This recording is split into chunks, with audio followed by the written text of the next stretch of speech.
Point number 5 super duper important है जी।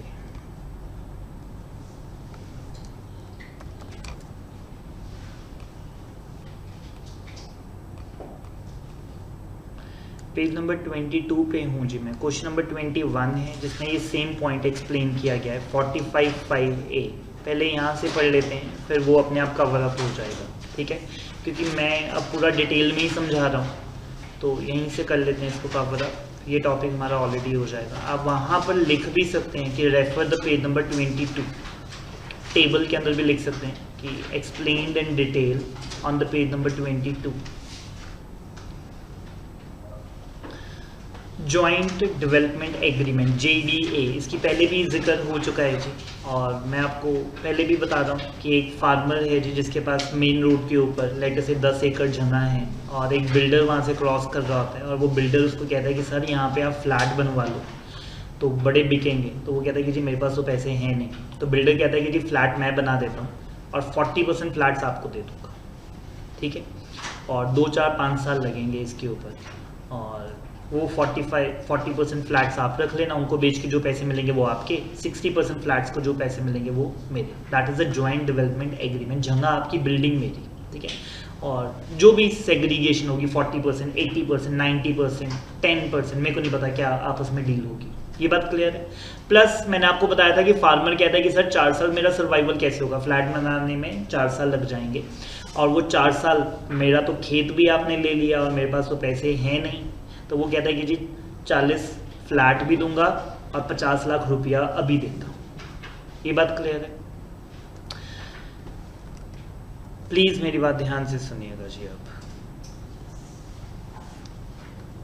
हमने कहा सर कॉस्ट ऑफ एक्विजिशन भी बाद में। आप पहले में ना मेरे को एक बात बताओ कि इस केस में ईयर ऑफ टैक्सेबिलिटी क्या है। ईयर ऑफ टैक्सेबिलिटी क्या रहेगा। फार्मर को हमने कहा कि सर आपने 2016 में अपनी लैंड उसको दी, और उसने जो फ्लैट थे वो 2020-21 में आपको फ्लैट दिए, ठीक है। तो अगर तो आप कहते हो कि जी 2016 में ही आप इसे टैक्स लगा देंगे, ठीक है, तो हमने कहा कि जी ये तो बड़ा अनफेयर है, अभी तो कैश आया ही नहीं, ठीक है, अभी तो उनके पास कैश की शॉर्टेज है, इसलिए तो बेचारे मिलके ये डेवलपमेंट एग्रीमेंट कर रहे हैं, ठीक है।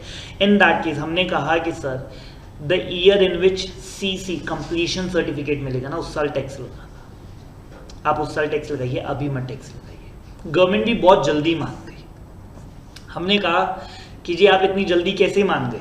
गवर्नमेंट कहती आज टैक्स लगाकर पता ही नहीं कितने रुपए पे टैक्स लगाएं, ठीक है, क्योंकि इसकी जो कंसीडरेशन है 50 लाख कैश है वो तो हमें समझ में आता है, बट 40 फ्लैट भी तो हैं। अब वो 40 फ्लैट 2020-21 में बने के बिकेंगे, और तब उनकी स्टैम्प ड्यूटी वैल्यू क्या होगी हमें क्या पता, क्योंकि अगर मैं 16 में ही टैक्स ले लूंगा तो वो 40 फ्लैट तो अभी बने ही नहीं, ठीक है। अब वो बन के तैयार हों तब तक मार्केट डेवलप हो जाए, क्या रेट होगा, तो अभी तो सब कुछ हाइपोथेटिकल है, ठीक है। तो हम इसके ऊपर टैक्स कब लगाएंगे 20-21 में, जब इसका CC मिल जाएगा, जब ये बिल्डिंग पूरी बन के तैयार हो जाएगी, जब इसे का कंप्लीशन सर्टिफिकेट मिल जाएगा। ये बात क्लियर है, कोई प्रॉब्लम यहाँ तक है तो बताइए। चले आगे।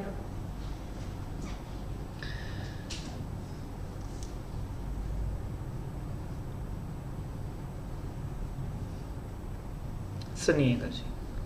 और मैंने कहा कि सर आज बन के तैयार हो गई, अब तो वो कहता है कि जी स्टैम्प ड्यूटी वैल्यू ऑफ, मेरे केस में 40 फ्लैट्स, क्योंकि उसने 100 फ्लैट बनाए थे, 40 फ्लैट्स की स्टैम्प ड्यूटी वैल्यू ले लो। मैंने कहा सर वो आ रही है लेटर से 40 करोड़, प्लस वो कहता है कुछ और भी दिया। मैंने कहा सर 50 लाख कैश दिया था, तो वो कहता है कि हाँ प्लस 50 लाख कैश, तो 40.5 crore rupees is the sale value of consideration, minus आपका ये प्लॉट कितने का था वो इसमें से माइनस कर दो, क्योंकि आपने उसे अपना प्लॉट दिया, बदले में आपको ये फ्लैट मिले, तो वो आप माइनस कर दो, उस पर इंडेक्सेशन ले लो अगर लॉन्ग टर्म है तो, और इसके ऊपर आप टैक्स जमा करवा देंगे। ये बात क्लियर है, कोई प्रॉब्लम यहाँ तक है तो बताइए। पक्का। फिर अब ध्यान से सुनिएगा जी, इसने ये 40 फ्लैट बेच दिए, ठीक है, कितने के 100 करोड़ के, उसकी कॉस्ट ऑफ एक्विजिशन क्या है 40.5 करोड़, क्योंकि उसे ये 40 फ्लैट कितने किसके बदले में मिले थे, जंगा के। देखिए उसका डिफरेंस तो ये ऑलरेडी टैक्स पे कर चुका है, ठीक है। कल ये 40 फ्लैट कितने के बिके, 100 करोड़ के, उनकी कॉस्ट ऑफ एक्विजिशन की बात ही यहां पर हो रही है। क्वेश्चन था ही यही पॉइंट है जो उस टेबल में लिखा हुआ था, ठीक है। फिर से बोल रहा हूं जी, स्टार्ट से स्टार्ट कर। ये स्टैम्प ड्यूटी वैल्यू है, this is the stamp duty value of 40 flats 40 crore, ठीक है। और मैंने आपको बोला स्टैम्प ड्यूटी वैल्यू जनरली बहुत कम होती है और एक्चुअल वैल्यू से ज्यादा होती है, ठीक है। तब आपने जिस साल सीसी मिला उसी साल आपने स्टैम्प ड्यूटी वैल्यू के हिसाब से टैक्स लगा दिया। 50 lakh is the cash consideration, ठीक है। तो टोटल आपको जंगा के बदले, क्योंकि आज आपकी एग्रीकल्चर लैंड नहीं है आपके पास, उसके बदले में आपको मिला क्या, 40 करोड़ 50 लाख रुपया की चीज मिल गई। कल जब ये फ्लैट बेचोगे तो ये 40 करोड़ 50 लाख की मानी जाएगी, ठीक है।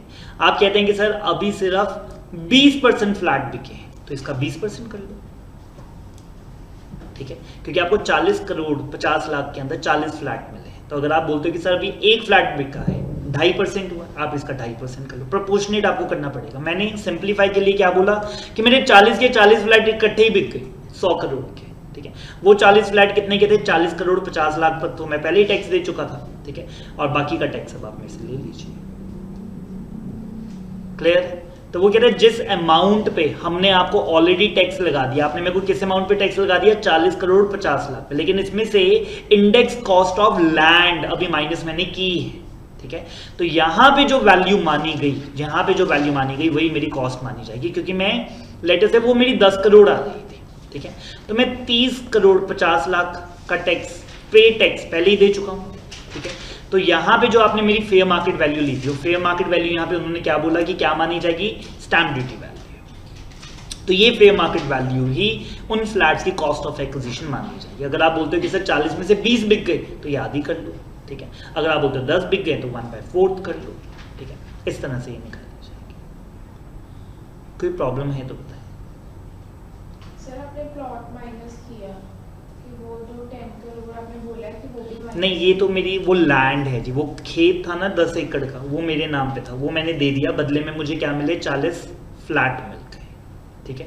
तो वो जो लैंड की index cost of acquisition, later से वो 20 साल पहले 1 करोड़ की ही खरीदी थी, तब वो इंडेक्सेशन के हिसाब से आज की डेट में 10 करोड़ है। तो 10 करोड़ मैंने उसमें से माइनस कर दिया और बाकी पे मेरे को टैक्स देना पड़ेगा, ये कैपिटल गेन आ गया, ठीक है। तो मैं 40 करोड़ 50 लाख तक का तो टैक्स दे चुका हूं, अब उसके ऊपर के अमाउंट पे आप मेरे को टैक्स लगाइए।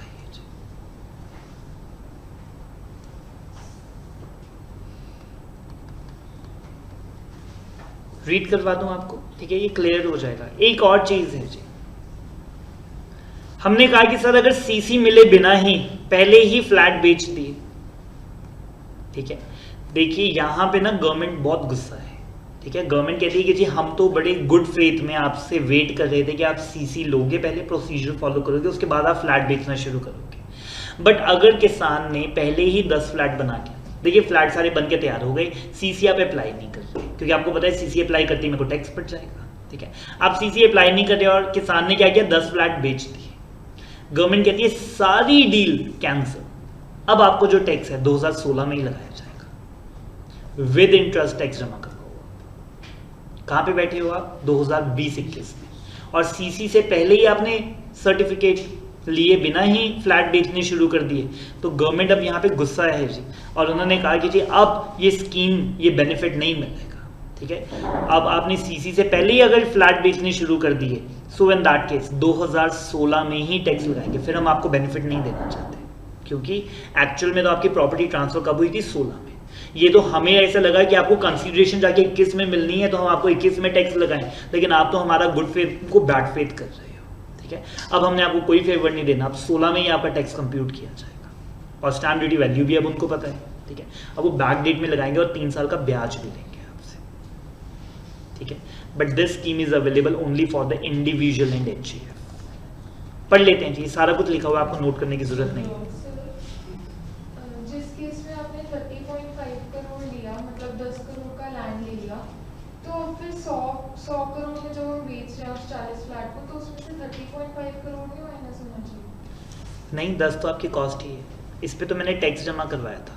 आपको ये बात समझ में आनी चाहिए कि 10 करोड़ की मेरी चीज़ थी, जो 40 करोड़ 50 लाख तक का मैं टैक्स दे चुका हूँ। अब मेरे को 40 करोड़ 50 लाख के अबव जो एप्रिसिएशन मिलेगी उस पर टैक्स देना है, ठीक है। तो 40.5 तक तो वी आर सेटल्ड, ठीक है। तो गवर्नमेंट को मैंने बोला कि सर 10 करोड़ की मेरी जगह थी और उस पर मेरे को 30 करोड़ का फ़ायदा हो गया, तो 40 तक तो मैंने टैक्स दे दिया, अब 40 के ऊपर बताओ मेरे को कितना और टैक्स देना है। तो हमने कहा फ्लैट कितने के बिके, वो कहता 100 करोड़ के। तो हमने कहा 40 तक का तो टैक्स आ चुका है, ठीक है। 40 का टैक्स कैसे आया, 10 की तो मेरी जगह ही थी, तो 30 पे मैं टैक्स ऑलरेडी दे चुका हूँ, बाकी 60 पे अब आप ले लो। क्लियर है, पढ़ लेते हैं जी। 45(5) JDA.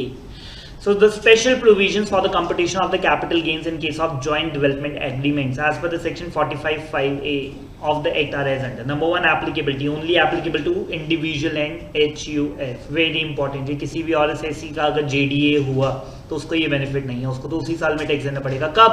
2016।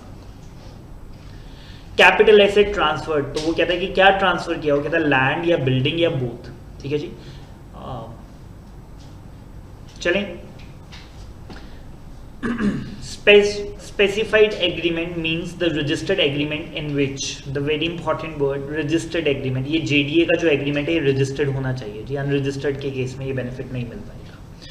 Registered agreement in which a person owning a land or the building or both agrees to allow the another person to develop a real estate project on such land, building or both in consideration of a share। वो बदले में क्या लेगा आपसे, जो भी आप develop करोगे लैंड, बिल्डिंग या बोथ, उसमें से वो पर्टिकुलर शेयर रख लेगा। It may be 40%, may be 50%, may be 80%, उसमें से उसे प्रोपोर्शनेट कुछ मिल जाएगा, ठीक है। यहाँ पे लैंड भी हो सकती है ना, लाइक लेटर से वो कहता है कि सर मैं क्लोनाइजर हूँ, ठीक है, मैंने कुछ नहीं बनाना, मैं यहाँ पे ना 100 प्लॉट्स कट कर दूंगा, 100 में से 40 प्लॉट आप रख लेना, ठीक है। That is also easy. आजकल ऐसा बड़ा दिखता है जी, आप जाते हैं तो एक बहुत अच्छा सा डोर होता है, अंदर एक बड़ा अच्छा सा रास्ता जा रहा होता है, लेकिन आप दोनों तरफ देखते हैं तो खाली प्लॉट्स ही होते हैं, कोई घर बना ही नहीं होता, ठीक है। तो वो एक छोटा सा ऑफिस बना होता है, उनसे आप जाके पूछ सकते हैं कि प्लॉट कितने का। उन्होंने क्या किया, 1-2 एकड़ 5 एकड़ किसी से जगह ले ली और फिर सड़क बना के स्ट्रीट लैंप्स, फेंसिंग वगैरह लगाकर वहाँ पे प्लॉट कट कर दिए, छोटी सी सोसाइटी बना देते हैं। तो वो कहता है कि जी अब आपको जो भी उसने लैंड, बिल्डिंग या दोनों चीज़ें जो बनाई है उसमें आपको शेयर मिल रहा है, यही तो JDA है। विद और without the payment of the consideration in cash. Cash consideration हो भी सकती है, नहीं भी हो सकती, ये तो मैंने अपनी एग्जाम्पल में 50 लाख का कैश करवा दिया था। Year of taxability, that is very main. Capital gains shall be chargeable to the income tax in the previous year in which the CC of the whole or the part of the project is issued by the competent authority। competent authority cross कर दीजिए। Full value of consideration, हमने कहा कि sir उस साल किस हिसाब से टैक्स लगाएंगे, तो वो कहते हैं stamp duty value, that is very important. Stamp duty value on the date of issue of CC, जिस दिन CC मिला उस दिन की स्टैम्प ड्यूटी वैल्यू देखी जाएगी। This is a wonderful concept, ठीक है। मैंने कहा 2016 की स्टैम्प ड्यूटी वैल्यू, कहते नहीं वो नहीं लेंगे, आज की लेंगे। ऑफ हिज शेयर, जितना भी उसका शेयर है 40% का, ऑफ द लैंड और द बिल्डिंग और the both in the project as increase by the consideration received in cash. और इसमें क्या ऐड कर देंगे, जितना आपको कैश में मिला। तो मेरी एग्जांपल में मैंने क्या किया था, ये देखिए जी 40 फ्लैट की स्टैम्प ड्यूटी वैल्यू कितनी लिखी थी, 40 करोड़ प्लस 50 लाख आपको कैश में मिला था, तो टोटल कंसिडरेशन कितनी मानी गई, 40 crore 50 lakhs। If any shall be deemed to be the full value, तो इसी को फुल वैल्यू ऑफ कंसिडरेशन मान लिया जाएगा। स्टैम्प ड्यूटी वैल्यू क्या होती है, कहता है जो गवर्नमेंट या अथॉरिटीज यूज करती हैं for the purpose of stamp duty. Consequences, अगर उसने CC से पहले ही ट्रांसफर कर दिया तो मैंने कहा कि जी यहाँ पे गवर्नमेंट जो है वो गुस्सा हो जाएगी। When the SEC transfer his shares in the project on or before the date of issue of the CC, then the capital gain shall deemed to be the income of the previous year in which such transfer takes place, and the provisions of the act and the other provisions shall apply for the purpose of determining। और ये provision सिर्फ इसके लिए लगेगी कि आपका tax तो हम आज की वैल्यू के हिसाब से निकालेंगे, बट उसको अक्रू और राइज कब होगा, 2016 के अंदर। ये सेम बात इन्होंने इस बड़े अच्छे फ्लो चार्ट के अंदर भी बनाकर दी है। First of all applicable only to the individual और एचईएफ जो कि जेडीए करते हैं। तो हमने कहा कि सर आपने अपना शेयर आफ्टर बेचा कि पहले ही बेच दिया? आफ्टर ही बेचना था ना, क्योंकि ऑन और बिफोर, देखिए मैंने सिर्फ बिफोर वर्ड बोला था, यहाँ पे अब ध्यान से पढ़ने पे ये बात समझ में आई, ऑन और बिफोर है, ठीक है। अगर जिस दिन सीसी मिला उस दिन भी बेचा है तब भी गड़बड़ है, आपको उसके बाद बेचना है, अगले दिन बेचना है। तो वो कहता है कि जी उसके बाद नहीं बेचा, तो हमने कहा कि सर पहले ही बेच दिया, वो कहता है यस। तो हमने कहा सर अब कैपिटल गेन उस साल में लगेंगे जिस साल आपने वो प्रॉपर्टी हैंड ओवर की थी डेवलपर को। In my example it is 2016। और हमने कहा कि नहीं नहीं सर आप गुस्सा मत होइए, हमने तो बाद में ही बेचा है। तो हमने कहा कि जी ठीक है। फिर कैपिटल गेन्स उस साल लगेंगे जब आपको सीसी मिला है, सीसी मिला है। और फुल वैल्यू ऑफ कंसीडरेशन क्या मानी जाएगी? Stamp duty value plus cash. किस अमाउंट पे आपको टैक्स देना है?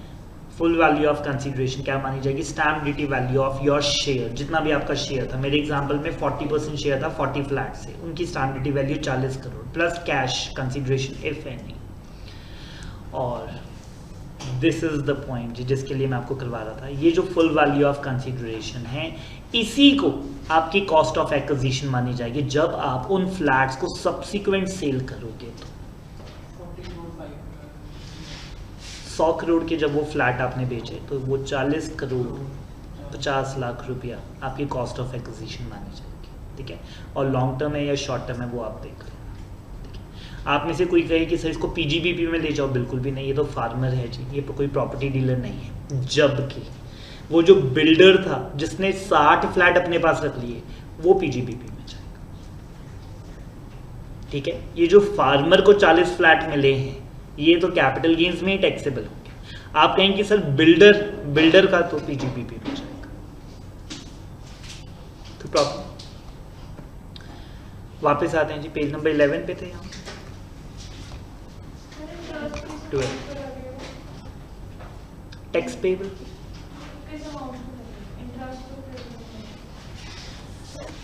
30 करोड़ 50 लाख का टैक्स बनाना आपका, टैक्सेबल इनकम बने, इसके ऊपर आप रेट लगा लो, ठीक है, विद इंडेक्सेशन या विदाउट इंडेक्सेशन वाला जो भी आपका टैक्स बनेगा उसको अब आपको 4 साल के इंटरेस्ट के साथ देना। अब यहाँ से देखिए जी, अगर आपको समझ में आता है तो कहता है कैपिटल गेन अराइज हो रहा on the transfer of capital asset. Capital asset क्या है? इसने ना वो 40 फ्लैट बेच दिए जी, फ्लैट बन के तैयार हुए, इसने वो 40 फ्लैट अब बेचने शुरू कर दिए जो इसके कितने के बिके? 100 करोड़ के। ये उनकी कॉस्ट ऑफ एक्विजिशन पूछना चाहता है। ध्यान से दोबारा से रीड करता है, कहता है मेरे को कैपिटल गेन हुआ है। कैसे हुआ? कहता है मैंने कैपिटल एसेट बेचा। मैंने कहा कौन सा कैपिटल एसेट बेचा? कहता है एक प्रोजेक्ट में ना मुझे 40% शेयर मिला था। क्यों?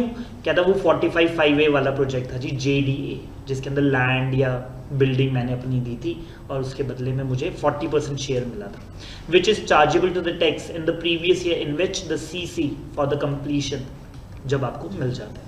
तो इनकी कॉस्ट ऑफ एक्विजिशन क्या मानी जाएगी? शेल बी द अमाउंट जो deemed as full value of consideration. Full value of consideration क्या होती है? कहता stamp duty value plus cash 40,50,000। तो ये 100 करोड़ के जो फ्लैट बिके हैं इनकी कॉस्ट ऑफ एक्विजिशन क्या मानी जाएगी? 40.5 लाख करोड़। कोई प्रॉब्लम है तो बताइए जी, ठीक है। ये लास्ट स्टेप था जो इन्होंने यहाँ पे लिखा, तो उसके लिए मेरे को वो पूरा कॉन्सेप्ट आपको बताना ही पड़ना था। हाउएवर वो कहता है कि जी अगर आपने पहले ही बेच दिया फिर ये कोई फंडा लगेगा नहीं, CC से पहले ही बेच दिया तो fine. Point number 9 is very simple, और जिसमें वो कहता है कि जी ये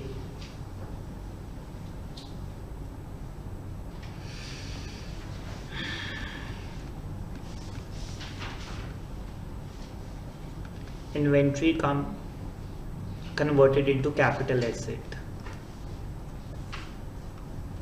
करेंगे जी। एक बार व्हाइट बोर्ड पे आ जाइए प्लीज। ज्वेलरी वाली एग्जांपल कंटिन्यू करें, ठीक है जी। एक ज्वेलरी थी 10 लाख रुपए की, हमने खरीदी, एक सेट था और वो हम घर ले गए। जिस दिन घर लेकर गए उस दिन वो 12 लाख का था, ठीक है।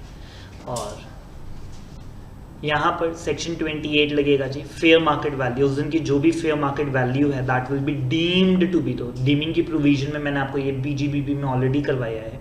तो आपको ये 2 लाख रुपए का कैपिटल पीजीबीपी के अंदर टैक्स देना पड़ेगा। पीजीबीपी के अंदर आपको 2 लाख रुपए की बिजनेस इनकम पे टैक्स देना पड़ेगा। ये फिर से बोल रहा हूँ जी, ज्वेलरी आपने 10 लाख की खरीदी थी शॉप के लिए कि इसको बेच के हम प्रॉफिट कमाएंगे, लेकिन इसको आप घर ले गए, आपने इसे कैपिटल एसेट के अंदर कन्वर्ट कर दिया, ठीक है। तो जिस दिन आपने कन्वर्ट किया उस दिन की फेयर मार्केट वैल्यू देखी जाएगी, ठीक है। जिस दिन कन्वर्ट हुआ या treated as a capital asset उस दिन की फेयर मार्केट वैल्यू देखी जाएगी। ये 2 लाख के ऊपर आपको जो टैक्स है वो पीजीबीपी हेड में देना है, ठीक है। अब आप घर गए जी, तो वाइफ ने देखा, खुश हो गई, कभी पहना ही नहीं। 4 साल के बाद आपने पूछा कि जी वो सेट नहीं पहनते, तो कहते वो मेरे को अच्छा ही नहीं लगा था, मैंने कहा ठीक है फिर बेच देते हैं। तो उसको बेचा जी, 16 लाख का बिक गया, ठीक है।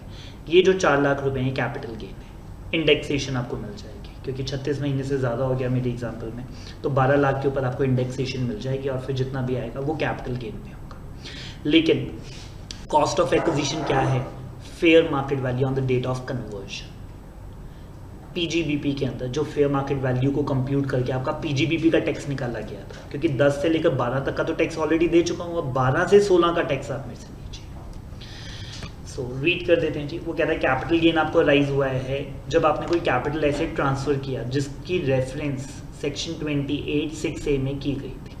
तो कॉस्ट ऑफ एक्विजिशन क्या मानी जाएगी? कहता है कि जी पीजीबीपी के अंदर जब आपका टैक्स कंप्यूट करते हुए जो फेयर मार्केट वैल्यू ली गई थी उसी को कॉस्ट ऑफ एक्विजिशन मानी जाएगी। कहीं गलती से 2 लाख पे 2 बार टैक्स ना लग जाए, सिर्फ इसलिए, ठीक है। तो अब आपको 10 लाख कॉस्ट ऑफ एक्विजिशन नहीं है बल्कि 12 lakh cost of acquisition. Simple था ये पॉइंट।